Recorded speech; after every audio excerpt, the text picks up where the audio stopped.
will share, I can officially share this now. I told Sheila that the developers of Brickyard Village reached out and wanted a list of names for potential streets, and they wanted to pick up some historical family names that haven't been otherwise recognized. Of course, we already have a Rogan, we have a Gibson, so now we have officially Showalter.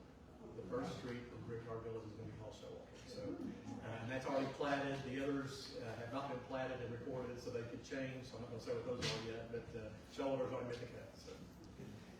So my job is to introduce someone that probably needs no introduction.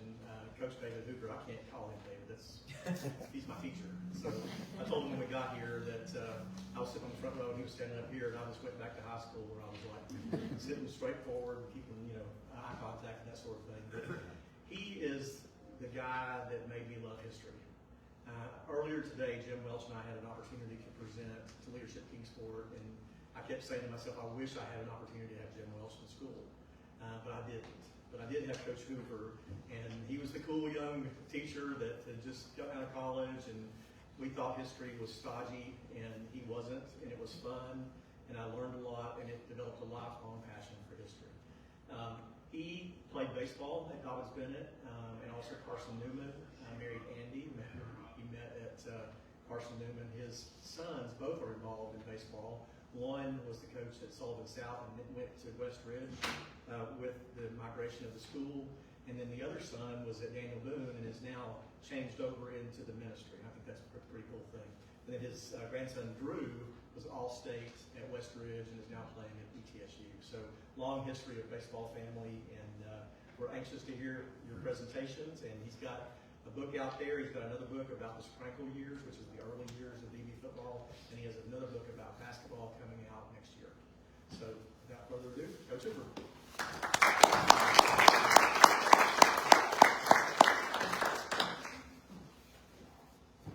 Thank you, Jeff, and thanks to the archives for what you're doing to preserve history here in Kingsport.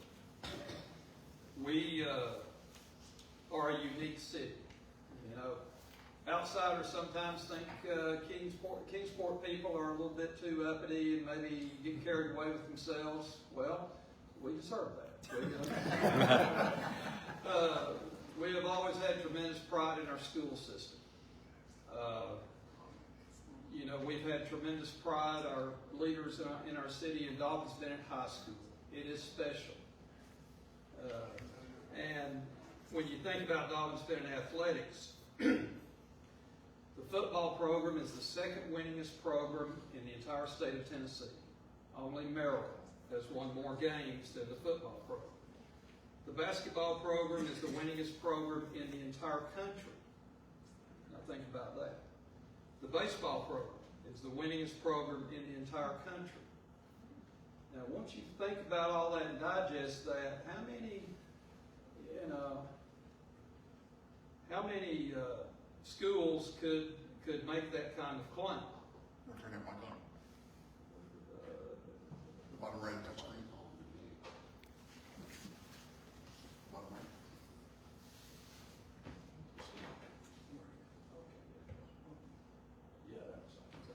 Okay, yeah, that's that. But, that's something that's significant. And I don't know, sometimes, and I will say this, our administrators at DB have done a great job publicizing that with signs I've noticed in the stadium and in the gym. But that's something to really be proud of. And, as a historian, to me, and I've told my students this through the years, history needs to be told and emphasized because you learn from the past. If you learn from the past, you can deal with the present. And you can handle the future. History repeats itself. And as you go through the history of Dobyns-Bennett, and especially with the football program and the basketball program I'm going to mention tonight, you can take a look at the players, the coaches, and what made them great. And you can use that today. Some of the characteristics that you see today from coaches and players are the same ones that relate back to the past. And they need to understand the past. Everyone needs to understand the past in order to make good decisions about the present and go from there. Tonight I want to talk about some highlights of the football program. I want to talk a little bit about the basketball program. I want to emphasize the other sports are important. And one reason Dobyns-Bennett's a special school is the emphasis that our leaders have always given to all the sports. To all the sports. We do a great job as far as taking care of the diversification of interests that all our students have. And that's something I don't want to, just because I'm just going to be talking about football, a little bit about basketball, to mean that the other sports aren't important. But as we go through this, if you hear anything you want to question about, feel free to do so. For you who are my former students, you may remember you may have a 5-question quiz. All right, here you see a picture. First of all, I kind of want to go back a little bit.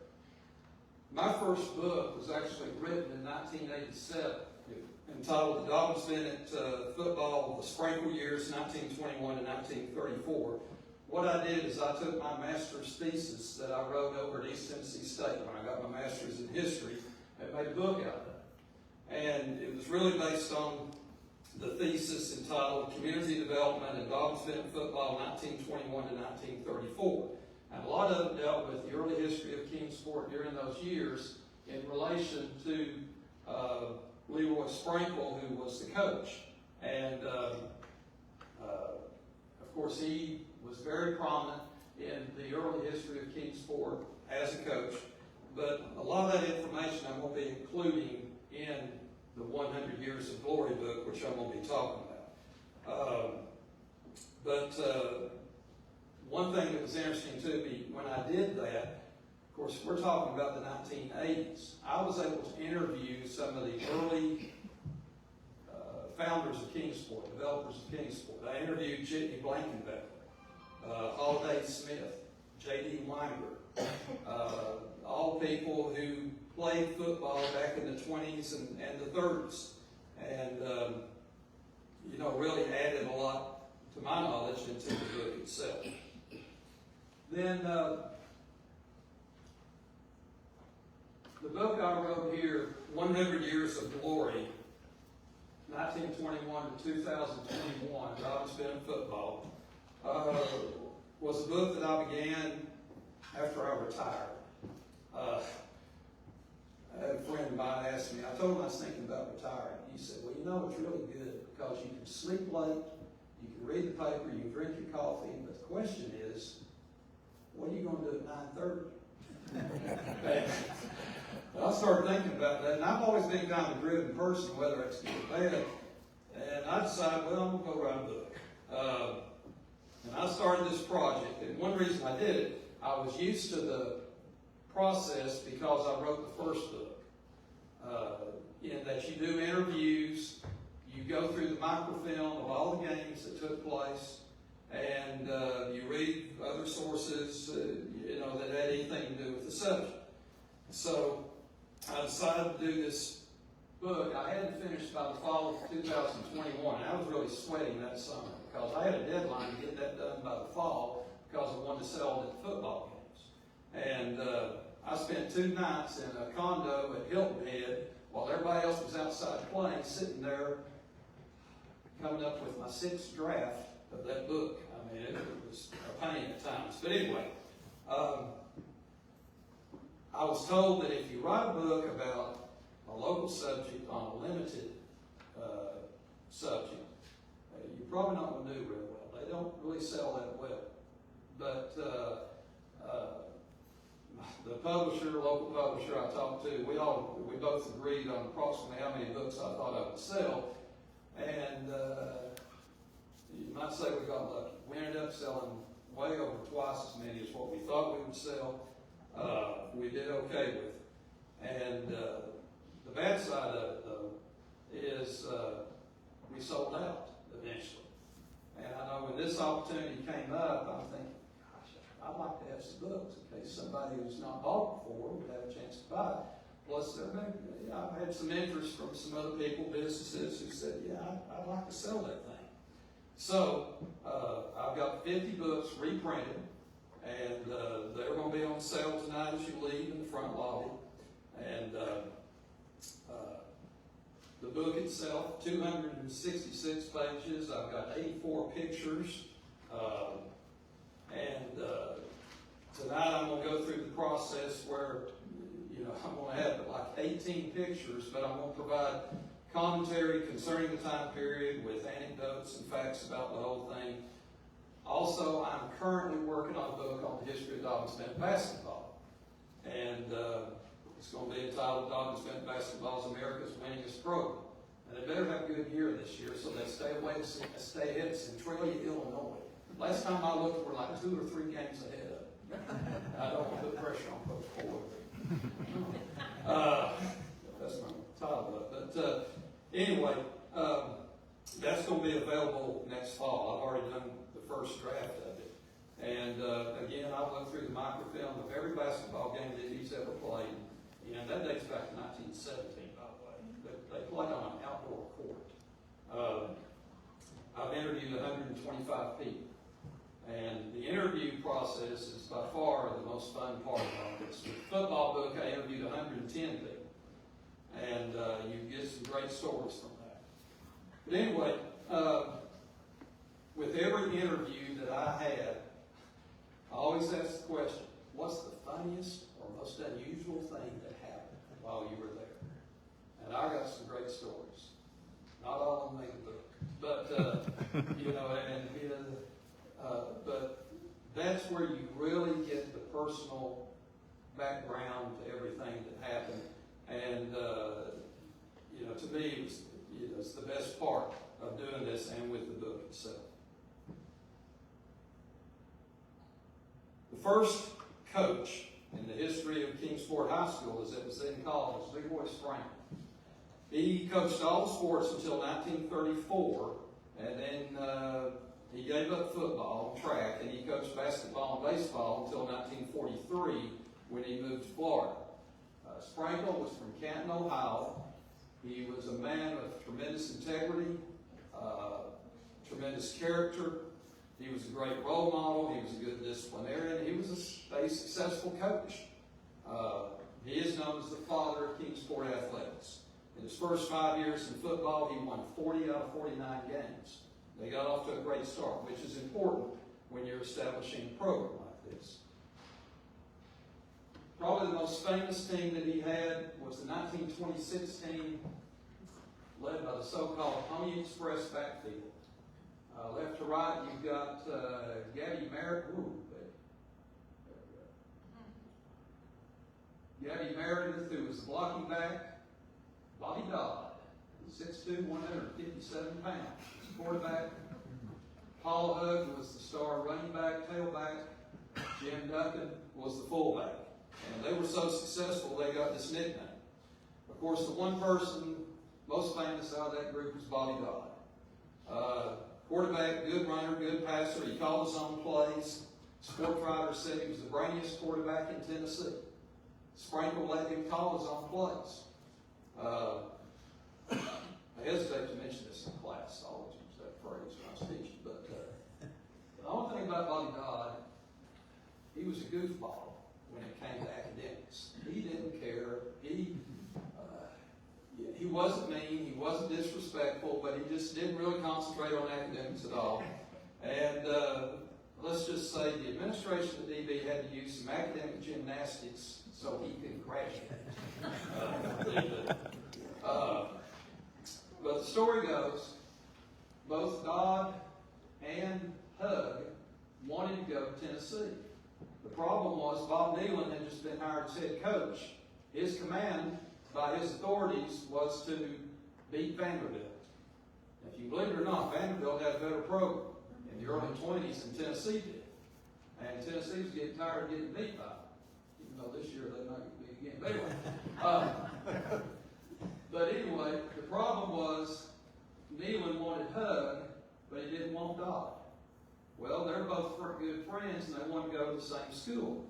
So Vanderbilt said they'd take both of them. So they both go to Vanderbilt, and they're about ready to start practice and all that. Nealon hears about And he said, daggone, I've got to have Doug. So he finally put the word out, well, I'll take Bobby Dodd too. So they both skedaddled to Knoxville, and they would play at UT. And of course, Bobby Dodd became a great quarterback. In 1930, at his senior year, he was an All-American. And he called his own plays. Most of them were from the Tennessee playbook.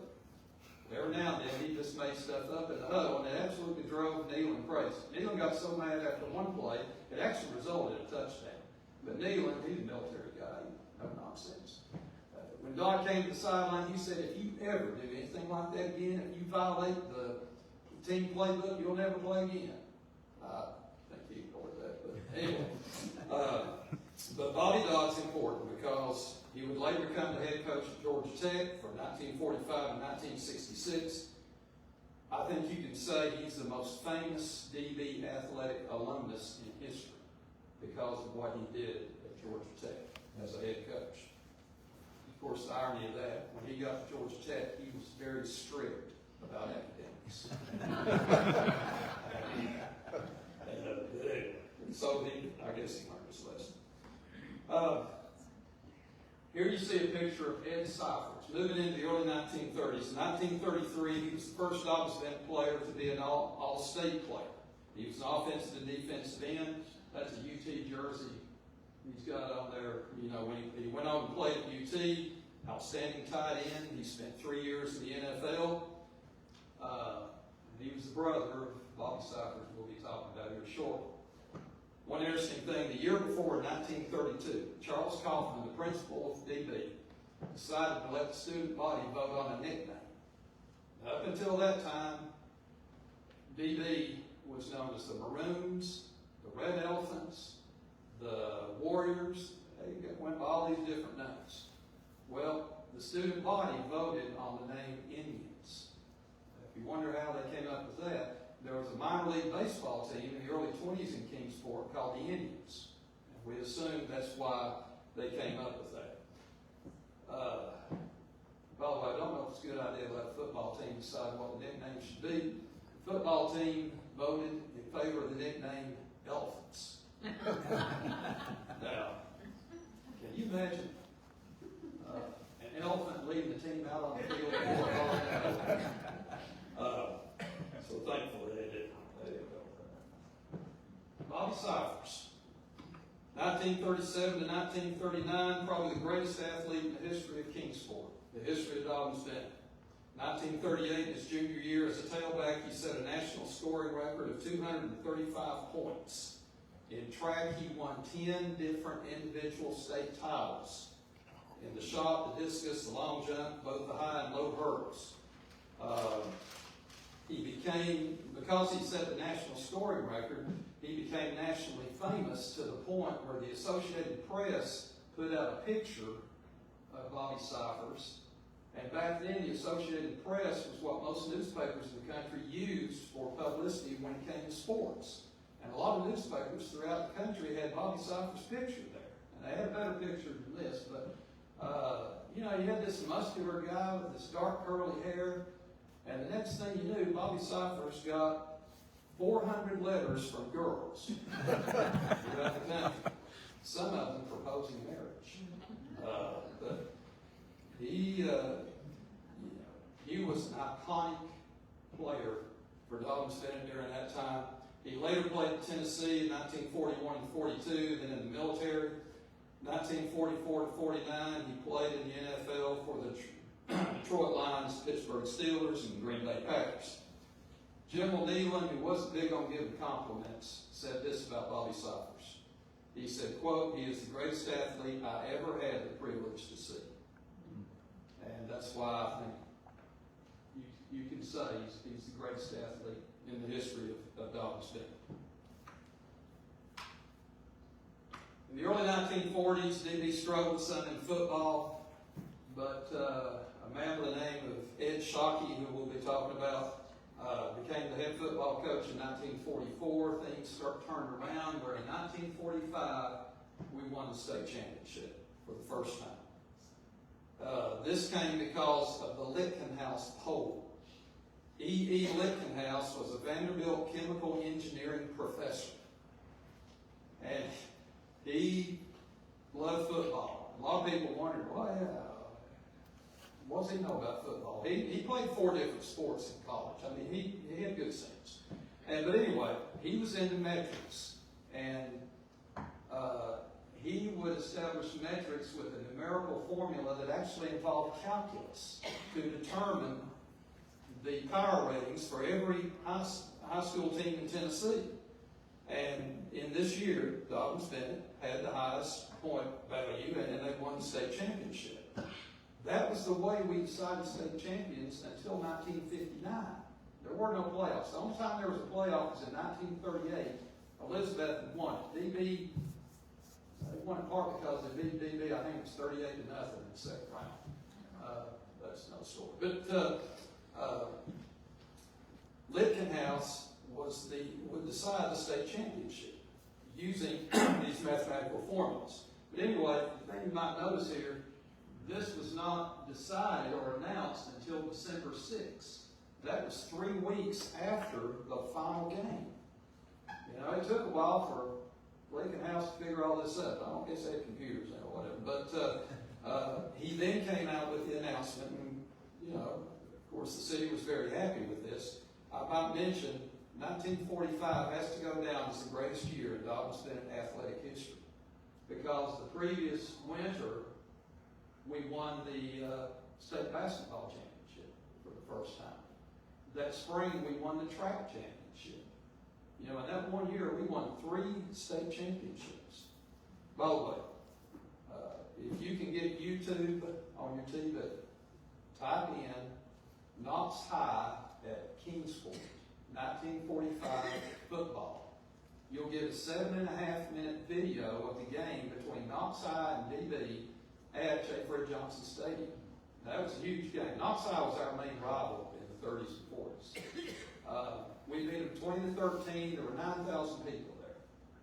We're the team with the light-colored uniforms. The video's kind of grainy. It's not great. But what tickled me was in the background of the video, you've got a pep rally going on. You can hear the DB cheerleaders leading these cheers. And back then, the students actually participated in the cheers. You know, 2 bits. Us old people, we all remember the 2 bits. B-I-C-T-R-Y. And all that, and they did it. And you could also hear in the background the school song being played while you're watching the football game. And you talk about getting the motor going. I also thought it was funny, when the game was over, they kind of scanned the crowd. I told somebody this earlier. You would have the men all with these real nice hats on. We're not talking about ball caps. We're talking about, you know, formal type hats. And the women all had dresses on. And of course the crowd was so big, they just surrounded the field right behind the fence there at the stadium. The 2 people who were the real heroes here in 45, on the left is Ed Shockey, the young head coach, and on the right is Cecil Puckett, the star quarterback. Shockey had been hired in 44, and Cecil Puckett told me this. Cecil's not one bit. He wasn't one to be outspoken about anything. He just praised Shockey like crazy. He said he had a very engaging personality, but he was also tough. He said in the first meeting with the players, Shockey said this: "I'm looking for 11 good football players, and I don't care what street your mommies and daddies live on." But he had a personality too. He once dressed up in an Indian chief, where he put a headdress on, war paint on his face, a tomahawk in his hand, and the connotation in the paper was under the picture, Shockey getting ready to lead tribe versus so and so. I don't know if you could play that today. People would be happy with it, but he was a great coach. He really was a great coach. As far as Cecil Puckett was concerned, he was a junior at this time, quarterback All-State, averaged 9 yards a carry, completed 70% of his passes. He also played basketball, baseball, and track. By the way, he had the javelin record at DB until they had to discontinue it. They couldn't get teammates to help catch it. But anyway, there's always been a debate over who's the greatest athlete in the history of DB. And most people, and I will say, well, it's either Bobby Cyphers or Cecil Puckett. I think arguably Cyphers, you'd have to go with that, but I will also say this. I don't think there's any doubt Cecil Puckett's the most beloved athlete in Dobyns-Bennett history. He was selfless. He had tremendous character. He was humble. Later on, many of us knew him as an assistant coach and athletic director. There was one story about him. In this 1945 season, they're playing Chattanooga Central. Huge game. Bob Bingham's the center. Bob's the father of Bob Bingham, who's track coach now at DB. Well, they run this box formation, kind of like single wing, where Cecil got the snap several yards behind the center. You know, most of the snaps anyway. Well, Bingham snapped the ball way over his head. And Cecil had to run back as far as he could and just was finally fortunate to recover the fumble. Well, he comes back to the huddle. Bingham's got his head down like a, So Cecil goes up to him and says, "Hey, my fault, my fault." Yeah. that was Cecil Puckett. I love this picture. If you go to the old Dobyns Taylor, see George Taylor, he's got this picture up on the wall. I mean, the first time I saw it, I stayed with it 3 or 4 minutes. I mean, but this depicts the so-called team center game in 1947. Now understand, Dobyns-Bennett had another great team. They're 10-0. They're ranked number 1 in the state. They're unscored on. It looks like they're going to go down as the greatest team in Dobyns-Bennett history. Well, Kingsport JCs came up to Coach Shockey after the season and said, "Look, we'd like to raise money to build a team center in Kingsport. And would you be willing to play a postseason game where we can raise the money to do that?" Well, yeah, we're talking about a prominent civic club. You're also thinking, we might blow the state championship if we play whoever and get beat. You know? So anyway, Shockey's going to let the players vote on whether or not to play this game. And the JCs went to Memphis Southside. Memphis Southside was ranked 2nd in the state. They said, "No, we're not going to travel all the way to Kingsport to play." So they then offered it to Atlanta Marist High School, the number 1 team in the state of Georgia. And they had a tremendous reputation. And they said, "Yeah, we'll play." Well, I interviewed Darrell Crawford, who was the quarterback on that 47 team. This goes back about 6 years or so. He was in his upper 80s at the time. And I said, "Well, let me ask you something. You know, when it came to y'all voting on what to do, were you a little bit concerned you might get beat, you're going to lose the state championship?" Now, here's this guy in his upper 80s, and he got indignant with it. He said, "What?" I said, "We're DB. We're not scared of anybody." Okay. I mean, it tickled me to death. But that was the attitude they had. Yeah, we'll go play them. So on Thanksgiving afternoon, they're playing here at J. Freddie Johnson Stadium. And, of course, huge crowd. Bad news is it's 0-0 in the first half, and Marist scored on a 68-yard pass run. They passed it to George Maloof, who later played at Georgia Tech with the Kingsport boys. And the story goes, one person that had a chance to tackle him was a 145-pound defensive back named Buster Brown. Now, Buster Brown was a feisty character, you might say. And he tried to tackle him. Maloof got away from him and scored. Buster Brown got so upset, he took his leather helmet, took it off, and threw it at Maloof at the end zone. By the way, I've got a couple of good stories about Buster Brown in the book. He would later become a fairly famous law enforcement official here in Northeast Tennessee. Now, those stories will either make you smile or shake your head. But so anyway, we're down 6-0 at halftime. And at halftime, the boosters already decided we're going to honor Coach Shockey. He's about to win the second state championship in 3 years. They rolled out a brand new black Buick They're gonna give it to them at halftime. They got the keys.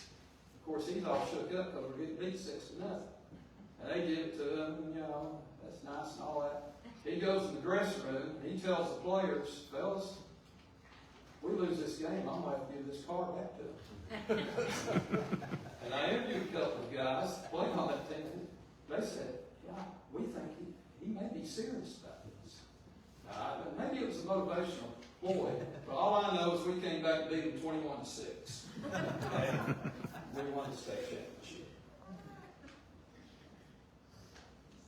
Over the next, well, from 1945 to 1949, we won 4 state championships in 5 years. That was the golden era of Dobyns-Bennett football. We won in 45. In 46, we lost 1 game. That was at Knox High. And we hadn't had to postpone from Friday night and play Saturday, and half the team had to stay down there to watch UT play. The other half went home and then came back. And Cecil Puckett talked about that. Said we should have won that game. But anyway, so we didn't win in 46, but we won it in 47. As we just mentioned, we won it in 48. We won it in 49. And these fellas who all ended up at Georgia Tech were reasons why. Had a lot to do with it. And from left to right here in the bottom, this is Darrell Crawford. He was the quarterback at DB, as an all-Southern quarterback at DB. He was an all-SEC quarterback at Georgia Tech in 1951.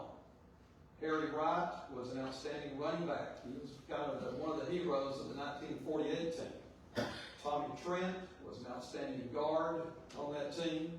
In the back row, Jack Patterson was an outstanding halfback. Hal Miller, we'll talk about him. Great tackle. And Ira Rathbun, who was another outstanding lineman. And of course, one big reason there at Georgia Tech is because who's the head coach? Bobby Dodd. And by the way, John Robert Bell, who graduated in 1940, was an assistant. He kind of helped with recruiting this area as well. But anyway, I will say a few things about Hal Miller. He was arguably the greatest lineman in Dobyns-Bennett history. Played tackle. He was a senior on the 48 team that won the state championship. He made All-State. He made All-Southern. He went to Georgia Tech as an offensive tackle. He was a 1952 All-American. He was the captain of the 1952 National Championship team at Georgia Tech. And on February 20th, 1953, Kingsport celebrated Hal Miller Day. They had a big parade downtown. They gave him a brand new Ford, 1953 Ford. They had a big banquet that night. Bobby Dodd came up to speak. He was the #1 draft choice of the San Francisco 49ers. And he played 1 year for the 49ers and then spent 2 years in the service. But what's interesting after that, he could have gone back to the 49ers, and they wanted him. But he said, no, I want to settle down in Kingsport. And he got a job at Eastman. And I don't think there's any doubt he's the greatest lineman in the history of DB. In the early 1950s, the records kind of slumped a little bit. The talent level went down some. But all that began to change in the mid-50s when a man with the name of Alex Williams came to town. Williams was 28 years old, fullback at Memphis State. He got the job because when he was at South Pittsburgh over the previous 3 years, he went 27-1-2. But the people I interviewed about who played there in the mid-50s, the first thing they talked about with Alex Williams was how tough he was. The practices were brutal. His favorite drill was Bowling Green, where you got one guy in the middle surrounded by a bunch of guys, and the object was for them to come in and knock you down, and you'd have to fight them off. And Williams would be there on the side yelling, we'll keep doing this until we see blood. That was kind of the attitude of the whole thing. No water in practice. Don't get in the water. And if you didn't play well on Friday night, you practiced on Saturday morning in pads. He made practice one time even when they beat Bristol in Bristol, but he wasn't happy with it. He didn't play good. Dick Pector, some of you may know him, lawyer in Johnson City. interviewed him a few years ago. He told me a story whereby some girls put some peroxide in his hair, and his hair turned orange. Well, Williams, he didn't have much of a sense of humor at all. He saw that, and he made Pectoral put a helmet on and wear that in school until that orange came out of that hair. So it's a tough time. But he was a winner. 1954 to 56, when he was head coach, they won 25 games, lost 2, and tied 2. You may recognize some of these people. Bill Jasper was hired as head coach in 1958.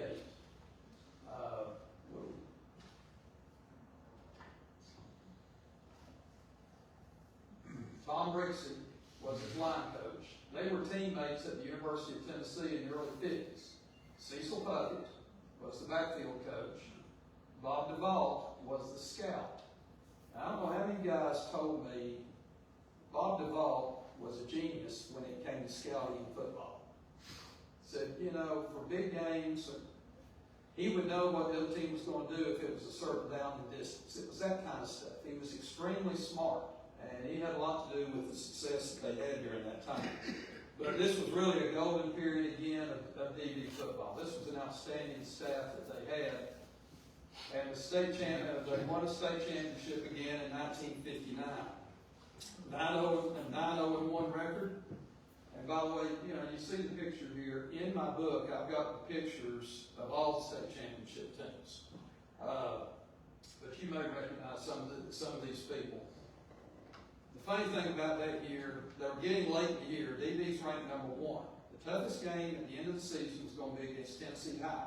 Tennessee High was ranked no lower than 5th in the state.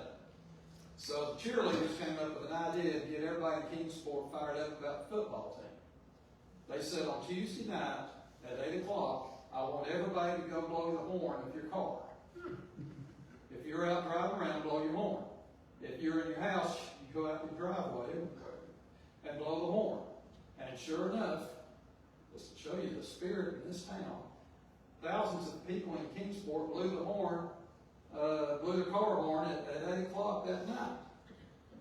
Reportedly, 500 dogs had a panic attack. But anyway, it must have worked because that Friday night we beat Tennessee High 27-6 before 14,000 fans at J. Fred Johnson Stadium, and that team won the state championship.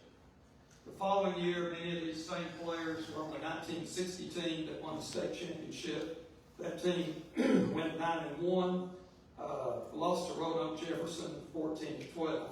One story I got to tell. The next to last game was against Science Hill.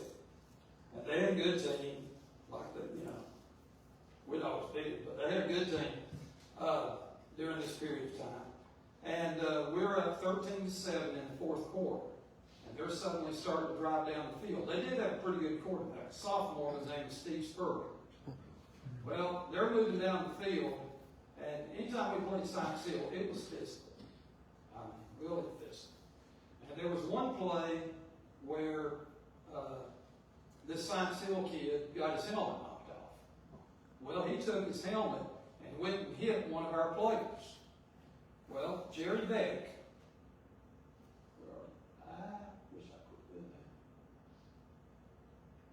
Jerry Beck, number 60 here, was a big lineman. He saw what happened, and he went after the guy. Now, I'm 9 years old, and I still remember this. I'm sitting there in the stands, and what I remember is there was a fight that broke out over there in front of the DB bench. Back then, the players, coaches were on the other side of the field. That's where the student section was. Well, anyway, Beck is laying on the ground. I mean, you know, there was sprawling everywhere. Next thing, and he told me this story, next thing I knew, somebody with 2 big hands grabbed the back of my jersey and picked me up in the air, dragged me over to the sidelines. I looked up, and it was Tom Brixton, the assistant coach, big Coach Brixton. And then he threw it down like a bale of hay, and he got a 15-yard penalty in sportsmanlike conduct. And he said, I was worried to death that Science Hill was going to go down and score and kick the extra point, and we're going to get beat, and we're going to lose the state championship all because of me. But fortunately, we held and we won the ball game. course, the irony of this, Jerry would later become a criminal court judge, it's all in county. But anyway, the National Sports News Service ranked Dobyns-Bennett as the 9th greatest team in the country. That is the only Dobyns-Bennett team that's ever been nationally ranked, and that was the 1960 team. Here you see maybe my favorite picture out of all of them. In fact, I put this on the back of the book. In 1964, we were 8-0-1 going into the final game at Bradley County. In the UPI poll, we're 9 points ahead of Maryland. And by this time we got the AP poll, the UPI poll, the Lincoln House poll. All right. So we need to win this game, but we don't need to win by 1 point or just a touchdown. We need to have a pretty decisive win. Well, we beat them 18-0. This is the scene in the dressing room when it was all over. And if there were football players in here for Dobyns-Bennett right now, I'd say, look at this. This right here is what it would be like if you win the state championship. And the feeling you would have in the dressing room when it's all over. And you may remember some of these guys, John Slaughter, Eddie Grills. Eddie had hair back then. Andy White, Don Buell, and Tommy West. One story about Andy White. He was a feisty 150-pound running back, as tough as anybody on that team. He was a great leader. During August two-a-day practices, back then they were in pads about all the time. And after one morning practice, of course everybody's hot, they're tired, miserable, and all that. Tom Pugh told me this story. He was the line coach at the time. He said Andy White comes barging into the coach's office, and he just yells out at him, "Are you coaches ready to win a state championship?" Coach Pugh told me. He said, "We knew right then this team would be special." That was the attitude that they had, and that all paid off.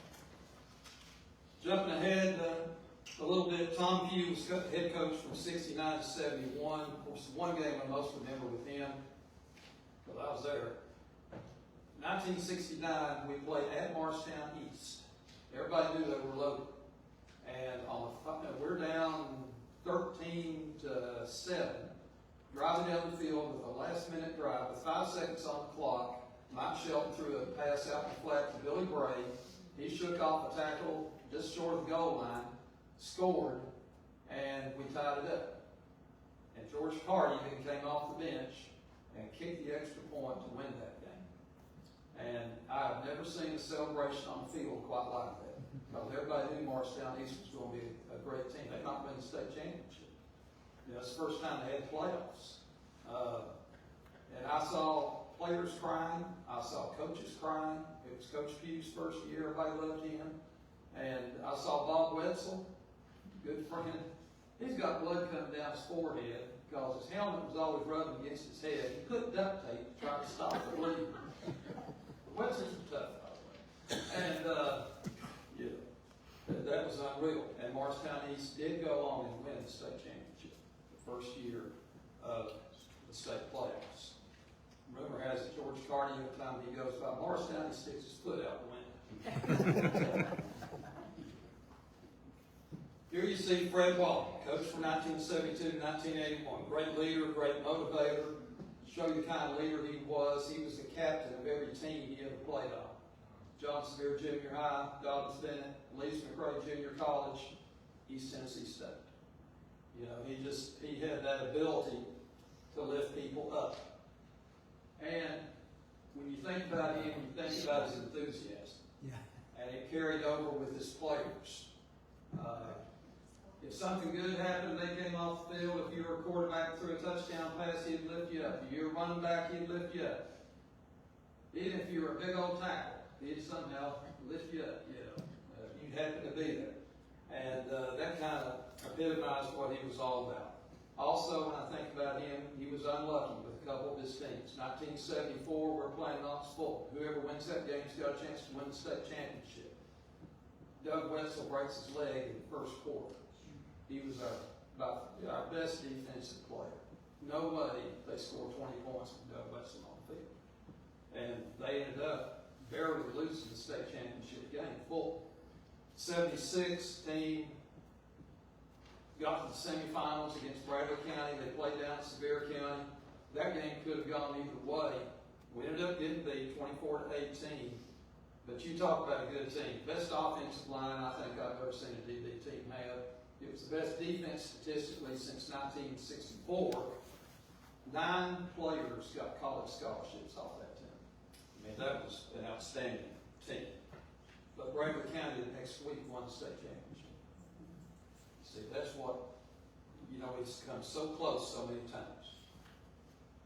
Here you see Ted Wilson, head coach from 1982 to 1992. He applied for the job early but then withdrew. But one of the reasons was he was into the music ministry. And the reason he got the job eventually, or accepted the job, it was over several months really the selection committee went before making a decision. He knew the pastor of the First Baptist Church in Gate City. They were needing a music director. And he said, hey, will you take that? Oh, yeah. So he took that job and then agreed to be the head football coach as well. He came from Maryville and won 3 state championships there. When I think of Coach Wilson, I think of somebody, you talk about attention to detail. He was very well organized. 1986, he's wanting to have a helmet with the spears on the side. Well, he got that idea from Florida State. So he calls up Florida State to make sure we're not violating any patent laws. Now you think, who cares? Several years ago, Johnson City tried to get something that looked like a hilltopper put in as a logo, I think, on the field. Now, I don't know, a guy in a tux with a top, why anybody want to? Duquesne University called them up and said, you can't do that. That's our logo. And they had to forego that. They didn't do it. But anyway, Coach Wilson calls this guy in the athletic office at Florida State, sort of in control of that sort of thing. And finally interrupts Coach, says, Coach, I graduated from Dobyns-Bennett. Don't sweat it. That's why we still got spears on our helmet. And I hope we never change that helmet. I mean, that's a great looking helmet. The other thing about Coach Wilson, one of the best decisions he made was he hired Graham Clark as offensive coordinator. Graham ran the offense. Coach Wilson was pretty much in charge of the defense, along with the help of Darrell Watson.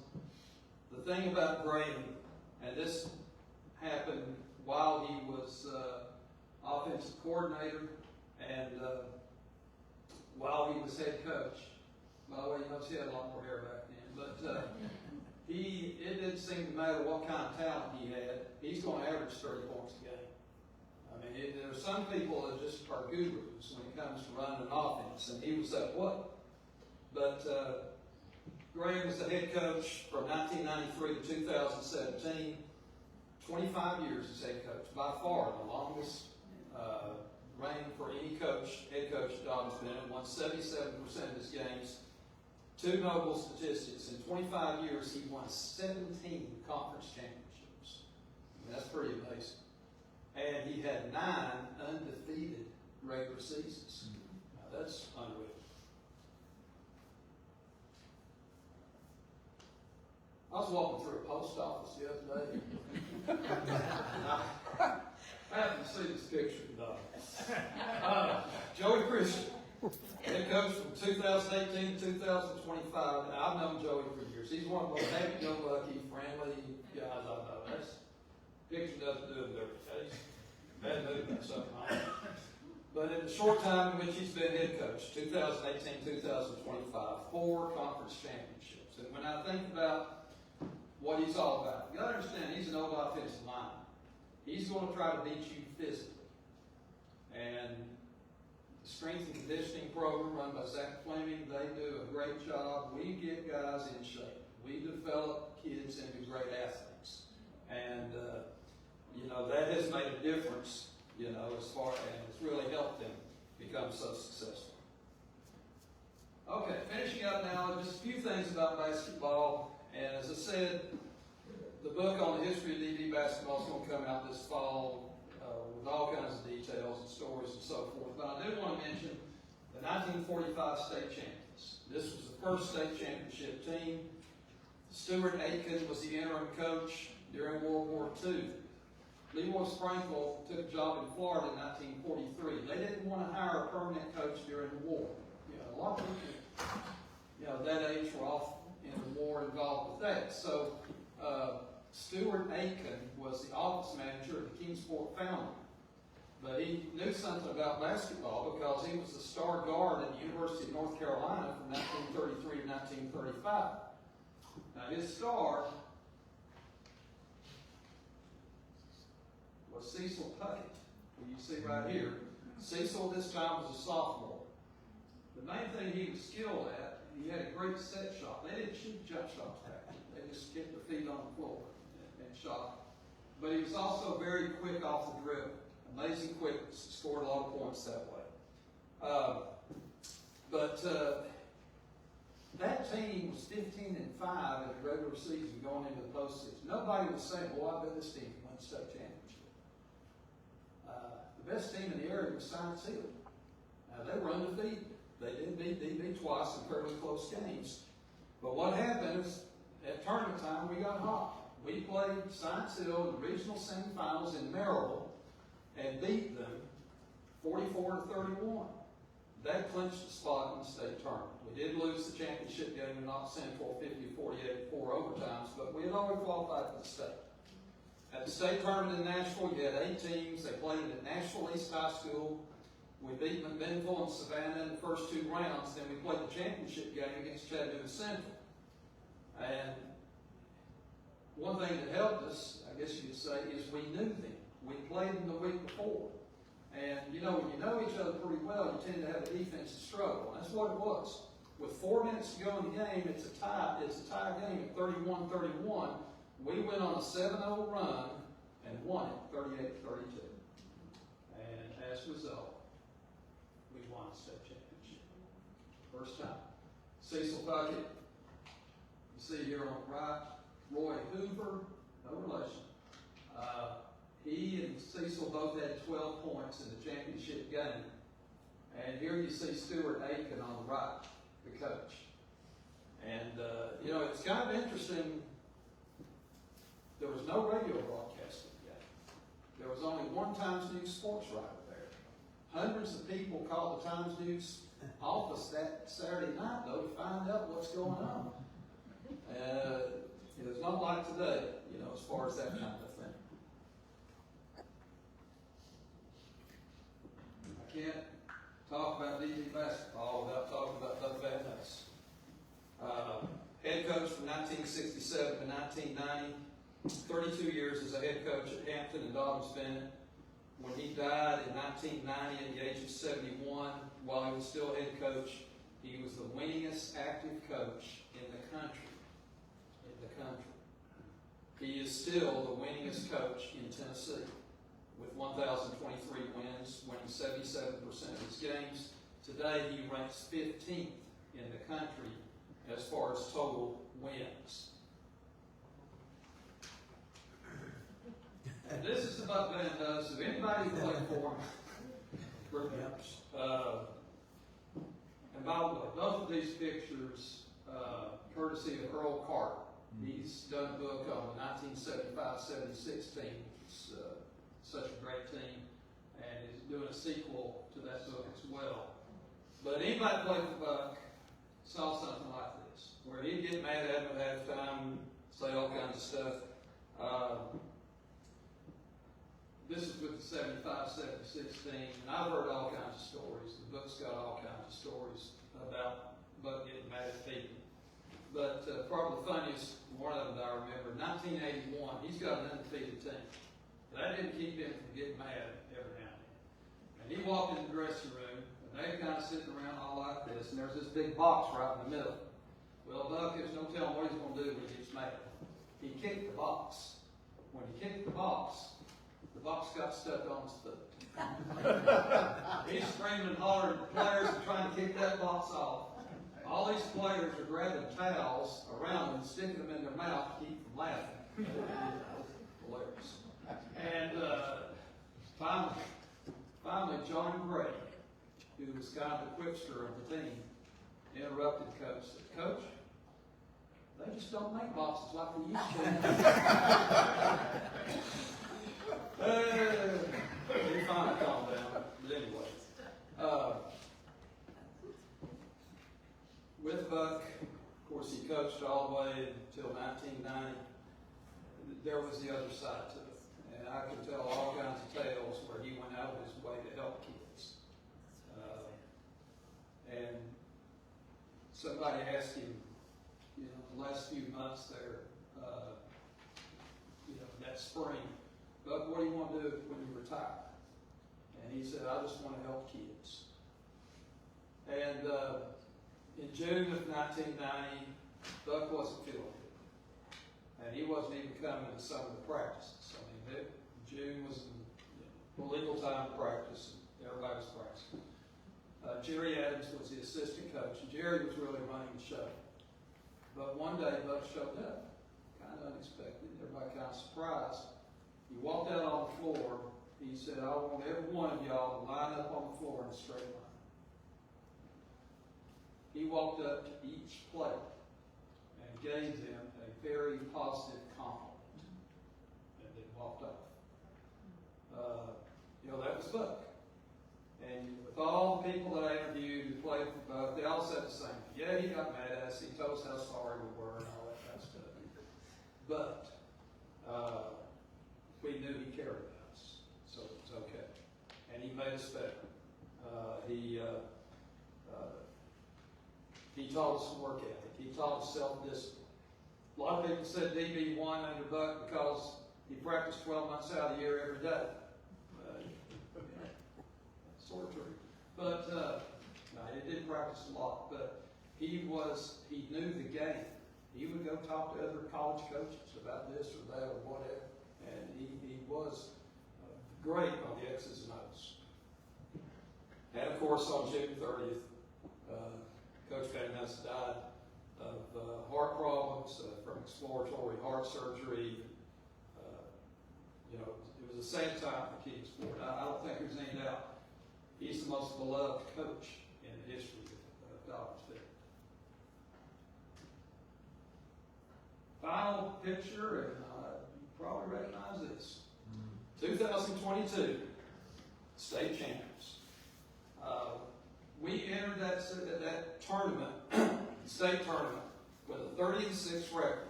And the team was good, but it wasn't like they were the favorites to win it all. This wasn't 1973 with Skip Brown, 1976 with Mark Elliott, Tommy Henry, and Chuck Blevins, or 1981, the undefeated team that won the state. I mean, yeah, they were good. But, there wasn't a whole lot of talk like that. This is the year we're going to do it. The coach was Chris Poore, been there for several years. Had come from Jefferson County. This was a brilliant example where coaching makes a difference. We beat Coffee County in the first round without too much trouble. In the semifinals, we're playing Bartlett out of Memphis. For years, people would say, even if we went to the state tournament, well, you're not going to beat the Memphis teams. They're too good. They're too athletic. They play year-round. That's the sport for the best athletes, blah, blah, blah. Well, the semifinals, we're playing Bartlett. They got a 34-6 record. They got a 24-game winning streak. They were the most talented of the 4 teams left. Well, early in the game, our 2 guards, Joe Long Gillespie, Brady Stone, they were both about 5'7", 5'8", and they were great players, good shooters, could score off the dribble. The only problem was Bartlett's guards were just as quick, and they were a lot taller. And we were having a tough time getting the ball up the court. Well, Coach Poore decides, okay, I'll let Jack Browder, Malachi Hale, and Carter Metz bring it up, the 3 other starters. And Bartlett made a mistake. of having the same guys guard them that were guarding them when they were already posting up inside or playing their position on the wings. And they didn't have any trouble getting the ball up court. In fact, Coach Ford told me, the Memphis coach told him the next summer, he said, I cost us a state championship. I should have let my guards guard your guys when you had them bringing the ball up court, those three other guys. But it worked, and we didn't have the trouble with turnovers. We ended up winning the game where Malachi Hale, back here, by the way, he brought the ball up court on that final possession in overtime, went one-on-one with this guy, made an 11-foot jumper at the buzzer to win it, 70-69 in overtime. Great story about this. You may know this guy. Mark Cox, assistant trainer, had been there over 30 years. He had seen it all. He had now been with 6 different Dobyns-Bennett teams that had been to the state tournament. He said, when there were 2 minutes left in the overtime, he said, I couldn't stand it any longer. He left the bench, went to the dressing room, sat down in the shower stall, and in his words, I prayed and I prayed.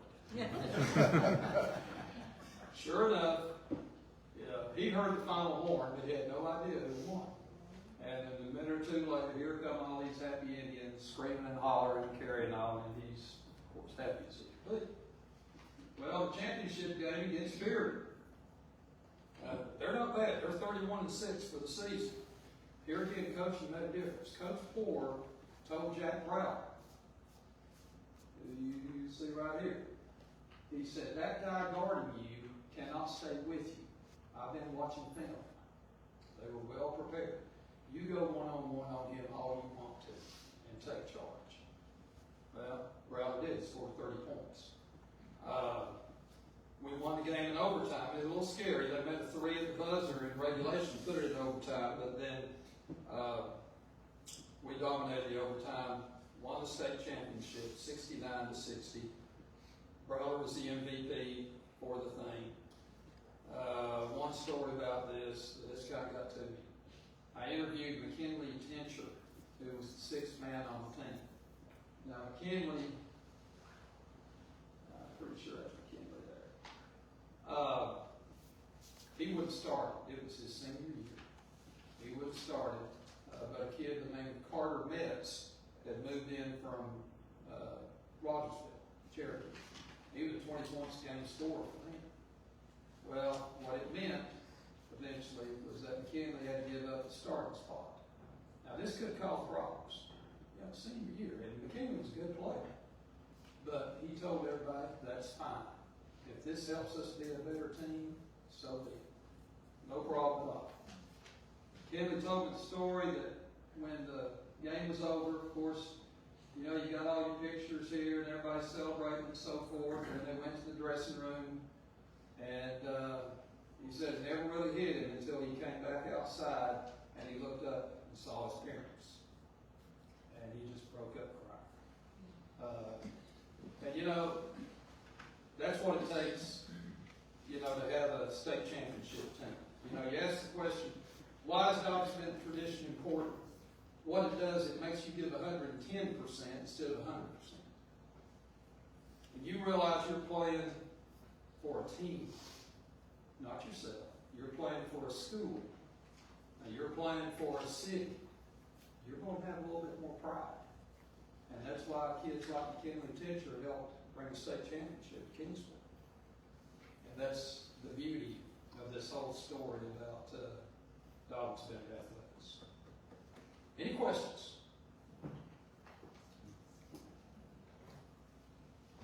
By the way, can anybody tell me why Dobyns-Bennett wore green and gold jerseys in 1948-49? Notre Dame. Howie Bowers, the head coach, wanted us to be known as the little Notre Dame of the South. Looked kind of weird, and really made other teams mad. But little stuff like that, Spanish things cut out with. Where did Cecil Puckett play in college? Cecil went to Ole Miss, football, basketball, eventually transferred to East Tennessee State, where he did the same. Just a reminder, yes. I got a question, but, Coach Purr is the speaker at Kiwanis tomorrow. Right. He was great to interview. He showed all kinds of details. A reminder, the football book is on sale outside if you don't already have one, or if you want to buy from someone. It's Christmas isn't that far off, by the way. David, you have one question over here. Yeah. I think it's the 59 football team. I noticed a player named Hoyle Seat, Hoyle which Seat. just strikes a memory in my. I wonder if you had any comment about. Just his name was familiar to me. I do know that he was a great running back. 1, 2, 3, 4, 5. The sixth one over in the first row. I think he's number 22. I do know he was a great running back, and I think it was the Tennessee High game. I'm not sure I'll ever say that, but he was a key reason why that team was so good. He had a lot of speed. I think he was a good trackster as well. If you don't want the football book, but if you want the football book, if you don't want to buy it tonight, I've got cards outside that has my email. You can contact me, and I'll get it to you as long as the books last. I want to thank Michael the technical guru here, for helping get all this set up. And again, I want to thank the Friends of the Archives. Really appreciate you